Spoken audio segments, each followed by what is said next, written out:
అయితే ఇప్పుడు దాని మధ్యలో నుంచి ఇలాగా ఒక కొమ్మల్లాగా ఇలా వచ్చాయన్నమాట. అవి కూడా ఫ్లవర్సే అనుకుంటా, కాలీఫ్లవరే. సో ఇప్పుడు ఇది గోబీ పువ్వు మాత్రం ఇలా ఫుల్గా వచ్చిందనమాట. దీంట్లో ఒక్క పురుగు కూడా లేదండి. జనరల్గా గోబీ పువ్వులో పురుగులు ఉంటాయి కదా మన మార్కెట్లో కొంటూ ఉంటే. దీంట్లో అస్సలు ఒక్క పురుగు కూడా లేదు. డైరెక్ట్గా సన్లైట్ దానికే పడేటట్టుగా పెట్టామన్నమాట. సో ఇంకా చుట్టుపక్కల కూడా ఏవి మొక్కలు లేకుండా ఉన్నట్టుగా చూసుకున్నాము.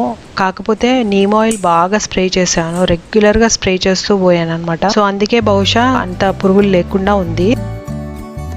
రెగ్యులర్గా దీనికి ఫర్టిలైజర్స్ కూడా మనము పికే అవన్నీ బోన్ మీల్ అవన్నీ కాకుండా సున్నం కూడా యాడ్ చేసి వేసాను అనమాట. ఫ్లాక్స్ సీడ్ కానీ, శనగలు కానీ, లేకపోతే బనానా కానీ తొక్కలు పడేస్తూ ఉంటాం కదా, దాని పీల్ కానీ లేకపోతే బనానా పీల్ ఎండబెట్టేసి కానీ, సొల్యూషన్ కానీ ఇలాంటివన్నీ చేసి ఎరువుల్లాగా ఇస్తాము.